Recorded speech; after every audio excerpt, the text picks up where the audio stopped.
Voilà, chers amis, comme vous le savez, notre espace missionnaire de Brive soutient tout au long de ce carême l'orphelinat Saint-Charbel au Liban. Chaque dimanche, je vous ai proposé cette petite causerie, cette petite conférence sur un thème lié à cette dimension importante de notre carême communautaire, qui est l'aumône et le partage. Et alors aujourd'hui, dans cette troisième conférence, je voudrais pouvoir aborder cette question de l'aumône sous un angle spirituel. Quel sens a pour nous, disciples de Jésus, le fait de donner de nos ressources à ceux qui en ont besoin, voilà, spécialement pour nous dans notre espace missionnaire, pour cette orphelinat. À première vue, ce n'est pas une question très compliquée. Le sens que ça a pour nous, le fait de donner de nos ressources à ceux qui ont davantage besoin, c'est quelque chose d'assez universel. Vous savez bien que l'aumône, le don n'est pas une pratique réservée à l'Église, et heureusement, dans les différentes religions, l'aumône a une grande place. Dans la religion juive, il n'y a qu'à relire l'Ancien Testament, l'aumône a une place très ancienne, très importante. On sait aussi que dans l'islam, l'aumône est l'un des 5 piliers de la religion musulmane. Et puis, on peut dire aussi qu'au-delà des prescriptions religieuses des différentes religions, eh bien, il y a quelque chose qui nous paraît relativement naturel aujourd'hui, de partager nos biens avec ceux qui en ont moins au nom de la fraternité humaine, cette fraternité que le Saint-Père a voulu mettre en valeur dans sa dernière encyclique Fratelli Tutti. Il y a ce sens naturel, entre guillemets, de la solidarité que nous pourrions appeler philanthropie. La philanthropie, c'est ce mot grec qui signifie le fait d'aimer l'être humain et donc d'agir en faveur des autres. Ainsi, chaque année en France, les dons des particuliers, je ne parle pas du mécénat ou les dons des particuliers en faveur d'associations, d'œuvres caritatives diverses s'élèvent à des milliards d'euros chaque année. Alors on se réjouit de cette générosité et puis nous y participons, nous autres catholiques.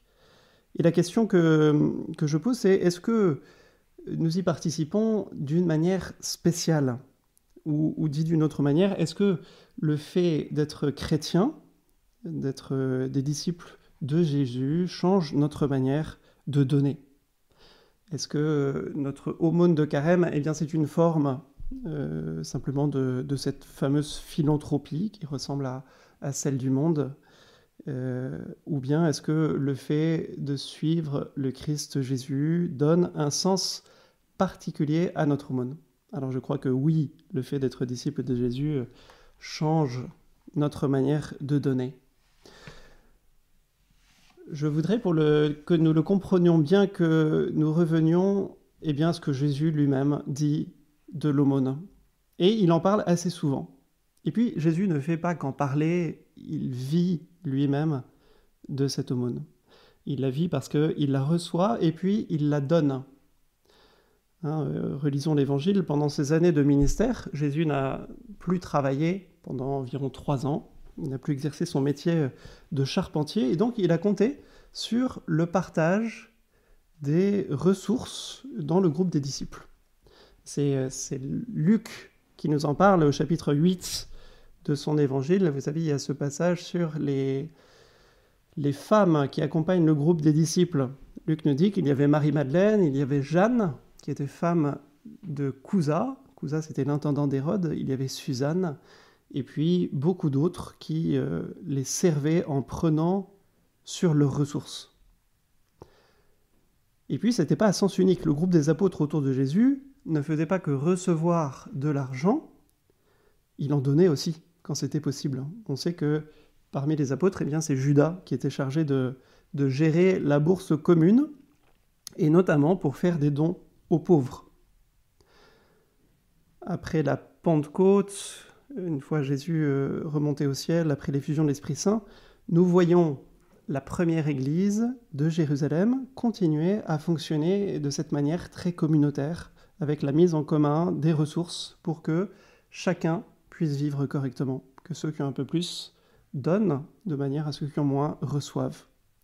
Les Actes, le chapitre 2 des Actes nous dit que cette communauté des disciples, donc ils vendaient leurs biens et leurs possessions, ils ont partagé le produit entre tous en fonction des besoins de chacun. Et puis il y avait une attention particulière pour les plus fragiles, et notamment les veuves sans ressources et les orphelins. Vous voyez, quand il a fallu organiser de manière pratique la vie de la première communauté chrétienne, eh bien, les apôtres, alors certainement, se sont souvenus des commandements de la loi hébraïque qui demande de prendre soin des pauvres, mais aussi, nous pouvons penser qu'ils se sont souvenus de la manière dont ils avaient vécu plusieurs années avec Jésus. Et donc c'est cet enseignement de Jésus sur l'aumône et sur le partage qu'ils ont essayé de continuer à mettre en pratique. Cet enseignement de Jésus sur l'aumône, il est très clair, en fait nous le connaissons, mais ça fait du bien de le réentendre. Alors je rappellerai quelques points. D'abord Jésus nous dit « pas d'ostentation quand nous donnons ». Jésus déteste l'hypocrisie ostentatoire. Vous voyez, c'est ce fameux passage que nous lisons le mercredi des Cendres. Quand tu fais l'aumône, ne fais pas sonner la trompette devant toi, comme les hypocrites qui se donnent un spectacle. Toi, quand tu fais l'aumône, que ta main gauche ignore ce que fait ta main droite, afin que ton aumône reste dans le secret. Jésus insiste sur ce point. Un deuxième point, c'est qu'il n'y a pas de retour à attendre. Vous voyez, ça c'est un piège parfois du partage, c'est le donnant-donnant, le calcul du retour sur investissement, que ce soit un retour matériel, financier ou alors symbolique. Mais dans ce cas, je ne suis plus vraiment dans le don, je suis dans le prêt. Alors Jésus dit oui, c'est un investissement, il y aura bien un retour, mais pas pour la terre, seulement pour le ciel. Je vous rappelle la parole de Jésus, on la trouve au chapitre 14 de Saint Luc. Quand tu donnes un déjeuner ou un dîner, n'invite pas tes amis, ni tes frères, ni tes parents, ni de riches voisins. Invite des pauvres, des estropiés, des boiteux, des aveugles. Heureux seras-tu parce qu'ils n'ont rien à te donner en retour. Cela te sera rendu à la résurrection des justes. Pas de retour. Un autre point sur lequel insiste Jésus, c'est que de donner pas seulement de notre superflu, mais aussi de notre nécessaire. Alors là, c'est l'épisode bien connu de cette pauvre veuve, vous savez, au temple de Jérusalem, qui met dans le trésor du temple 2 petites pièces. Avant elle, il y a beaucoup de gens riches qui sont venus verser des grosses sommes. Et Jésus dit, mais tous, ils ont pris sur leur superflu, elle a pris sur son indigence, elle a mis tout ce qu'elle possédait, tout ce qu'elle avait pour vivre. Et Jésus cite en exemple cette pauvre veuve, la libéralité de son cœur, le fait que c'est quelqu'un qui sait donner véritablement. Et puis un dernier point peut-être dans cet enseignement de Jésus, eh bien, il y en a certains qui sont appelés à tout donner. Il y en a certains que Jésus appelle à vivre une pauvreté volontaire à cause du royaume des cieux, et donc à donner ce qu'ils ont. Vous vous souvenez, quand Jésus envoie ses disciples en mission 2 par 2, il les envoie sans argent, sans même une tunique de rechange. Et puis il y a le fameux passage du jeune homme riche, par exemple chez Saint Luc au chapitre 18, Jésus lui dit « Allez, va, vends tout ce que tu as, distribue-le aux pauvres, tu auras un trésor dans les cieux, et puis viens et suis-moi. » La pauvreté volontaire à cause du royaume des cieux. Vous vous souvenez, Zachée, quand il accueille Jésus, la conversion fulgurante de Zachée. « Voilà Seigneur, je fais don de la moitié de mes biens aux pauvres. Si j'ai fait du tort à quelqu'un, je vais lui rendre 4 fois plus. » On ne sait pas après ça s'il restait beaucoup dans la caisse de Zachée. Et voilà, la conversion de son cœur produit cette générosité, ce désir de tout donner pour suivre Jésus. Et Jésus dit, aujourd'hui, le salut est arrivé dans cette maison. Voilà, en somme, cet enseignement de Jésus nous invite à la plus grande générosité dans la plus grande discrétion. Et lorsque nous-mêmes, dans notre carême, eh bien, nous décidons de donner, mais regardons ces critères, regardons l'exemple, le modèle que nous laisse Jésus.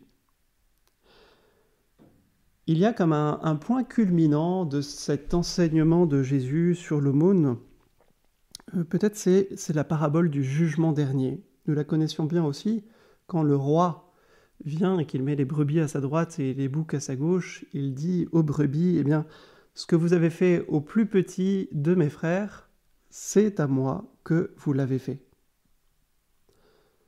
Et il y a très peu de temps, l'Église a reconnu l'héroïcité des vertus du professeur Jérôme Lejeune. Jérôme Lejeune, c'était le généticien qui a découvert la trisomie 21 et qui ensuite a consacré toute sa vie à lutter, chercher un traitement, soigner des patients atteints de cette maladie de la trisomie 21.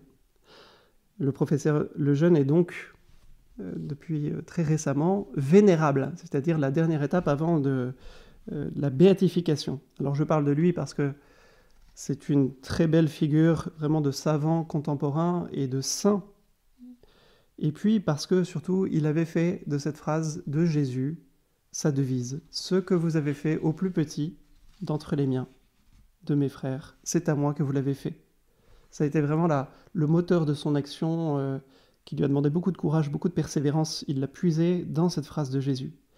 Et puis pas lui seulement, évidemment, on pourrait en dire autant de beaucoup d'autres figures, des grandes figures de la charité, proches de nous ou plus lointaines, hein, un François d'Assise, une Élisabeth de Hongrie, Vincent de Paul, une Mère Teresa, voilà, tous, ils ont vu dans les petits, dans les malades, dans les mourants, dans les pauvres, une figure du roi, c'est-à-dire une figure de Jésus.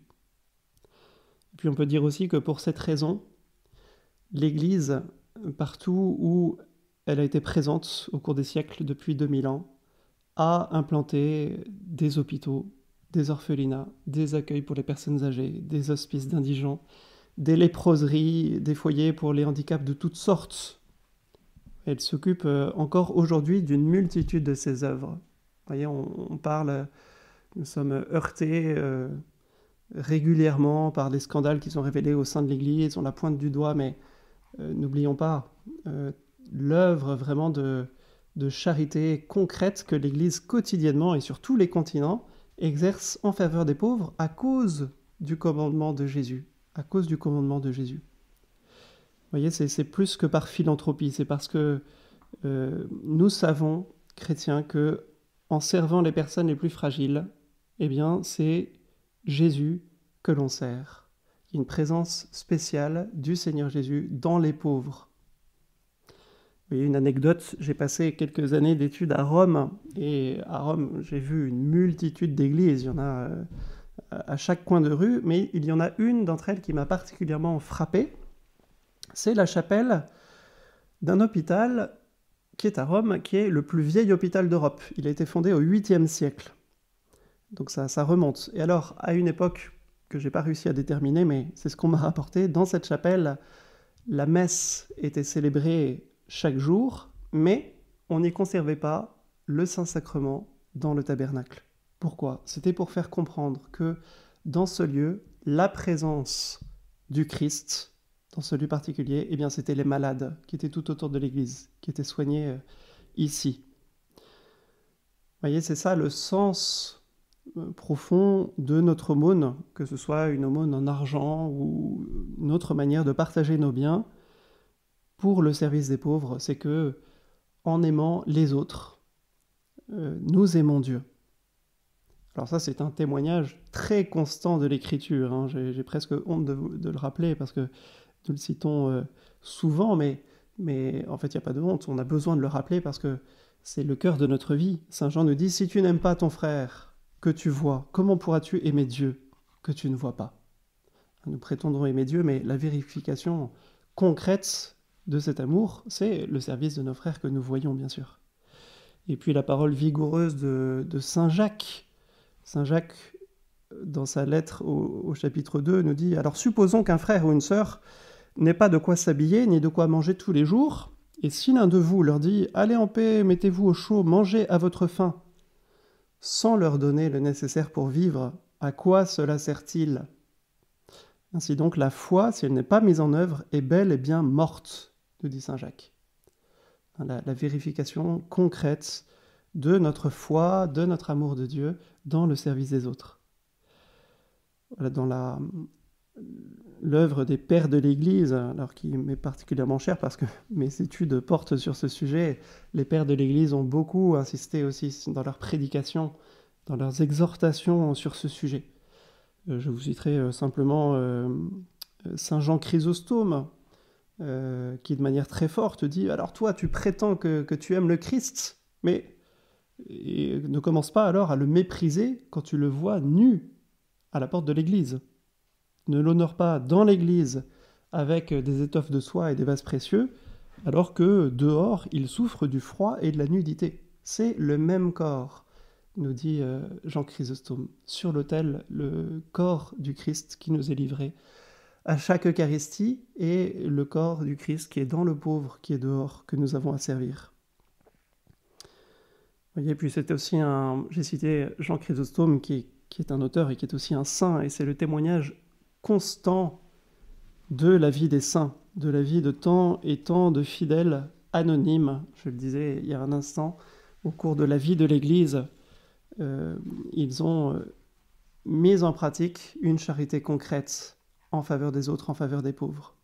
Voilà à quoi nous-mêmes nous sommes appelés. C'est cela le sens profond de notre aumône de carême.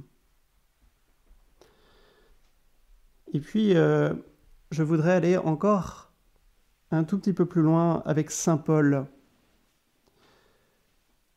Nous sommes invités à faire du bien, non pas seulement de manière ponctuelle, parce que c'est le carême, parce qu'il faut faire un effort, parce que voilà, ça revient chaque année, il faut mettre la main au portefeuille. Nous sommes invités à entrer dans une logique de don. Alors, je dis saint Paul parce que saint Paul nous en parle très clairement dans la deuxième lettre aux Corinthiens. Au chapitre 8 et 9 de cette deuxième lettre aux Corinthiens, saint Paul écrit pour encourager les Corinthiens à participer à une grande collecte qui est faite en faveur de l'église de Jérusalem, qui était dans le besoin. Vous voyez, c'est un très ancien témoignage que nous donne saint Paul de solidarité concrète entre les églises, qui est aussi qui est un beau témoignage. En fait, c'était des églises d'origine vraiment très diverses. Les églises grecques, dont celle de Corinthe, étaient des églises qui étaient issues du paganisme. L'église de Jérusalem était issue du judaïsme. Vous voyez, ce sont vraiment deux mondes très différents et au départ opposés, et puis qui se retrouvent dans une même foi au Christ. Et cette unité, eh bien, elle se joue aussi dans le soutien matériel que les uns et les autres peuvent s'apporter. Alors, qu'est-ce que dit Paul aux Corinthiens ? Eh bien, il ne leur donne pas un bulletin de versement, il ne leur promet pas de reçu fiscal, mais il indique le sens réel de la collecte. Et ce sens, c'est que nous ne sommes pas invités à accomplir un devoir, d'ailleurs un peu pénible, mais nécessaire, de donner, c'est d'entrer dans cette fameuse logique du don. Pourquoi ? Eh bien parce que c'est la logique même de notre Dieu. Notre Dieu est un Dieu qui donne. Dieu, il est le riche par excellence. Il est celui à qui tout appartient. Il est celui qui possède tout. Et s'il y a une chose que notre Dieu, qui est un Dieu d'amour, aime, eh bien c'est donner. Et en particulier aux pauvres et aux petits. Alors voilà pourquoi Paul écrit, pour encourager les Corinthiens, il leur dit « Mais vous connaissez le don généreux de notre Seigneur Jésus-Christ. Lui qui est riche, il s'est fait pauvre à cause de vous, pour que vous deveniez riches par sa pauvreté. » Jésus est le don du Père pour nous. Le Père ne pouvait rien nous donner de plus précieux que le Seigneur Jésus lui-même. Jésus est Dieu, Jésus est le riche, et il est le riche qui vient prendre la dernière place sur la terre. Il le fait dans la mangeoire de Bethléem et il va le faire sur cette terre jusqu'à la croix. Et il fait cela pour que, nous dit saint Paul, nous devenions riches, nous qui étions pauvres à cause du péché, dépouillés de tout, nous devenons riches, pas riches d'argent, riches de la présence de Dieu, riches de la grâce, riches de l'espérance, riches de l'Emmanuel qui est Dieu avec nous. Vous voyez, quand nous réfléchissons à la générosité, pas d'une manière abstraite, mais ma propre générosité, nous devrions y penser, eh bien, comme nous devrions penser à l'humilité, c'est-à-dire en partant de Dieu. La générosité, c'est comme l'humilité. Ce sont des traits qui sont d'abord ceux du Seigneur Jésus. Notre Dieu aime donner. Il aime partager, sans calcul. Alors là, s'il y a un passage qui nous le dit magnifiquement, c'est la parabole du Père miséricordieux. Vous savez, la parabole du Fils prodigue. Le Père dit « Tout ce qui est à moi est à toi ». Et ça, aucun des fils au départ ne l'a compris. Le fils cadet a cru qu'il pourrait prendre sa part d'héritage, c'est à moi, c'est ma part, c'est mon bien, et qu'il pourrait aller vivre avec ce bien-là, loin de son père. Et puis le fils aîné n'a rien compris non plus. Le fils aîné, alors il n'a pas réclamé sa part, mais il est dans la même logique. Il attend, sans le dire, une récompense pour bonne conduite. Le père est dans une logique complètement différente. Tout ce qui est à moi est à toi. Tout est partagé. Il n'y a rien qui est retenu de la part du Père. Vous voyez, Sainte Thérèse de l'Enfant Jésus avait bien compris cela. Quand elle était malade à l'infirmerie, à la fin de sa vie, elle était très honteuse parce qu'elle voyait toutes ses sœurs carmélites vraiment se mettre en quatre pour la soigner, pour soulager sa souffrance. Et Thérèse voyait tous les efforts de ses sœurs. Et alors elle leur disait, eh bien, heureusement, j'aurai le ciel pour me venger, parce que mon époux est très riche, et je puiserai dans ses trésors d'amour, afin de vous rendre au centuple tout ce que vous avez souffert à cause de moi. Et Thérèse avait parfaitement compris. La joie de Dieu, c'est que nous puisions à pleine main dans son trésor, qui est infini, qui est immense, pour le donner aux autres. Alors on peut dire que Thérèse a tenu parole. Elle a puisé dans les trésors de son époux, qui est très riche, effectivement, pour nous combler aussi de grâce. Voilà, saint Paul appelle les chrétiens de Corinthe à donner et à donner joyeusement. Je vous cite encore un passage de la deuxième lettre aux Corinthiens, que chacun donne comme il a décidé dans son cœur, sans regret et sans contrainte, car Dieu aime celui qui donne joyeusement. Celui qui donne joyeusement, au fond, il ressemble à Dieu lui-même. Dieu aime celui qui donne avec joie. C'est le cœur large qui ressemble à celui de Dieu. Voilà, chers amis, le sens profond de cet appel du carême à donner pour une œuvre modeste, mais que vraiment nous pouvons soutenir, aider de notre générosité. En donnant, nous ressemblons à Dieu. En donnant, nous sommes les enfants du Dieu qui donne. Très bon carême à tous.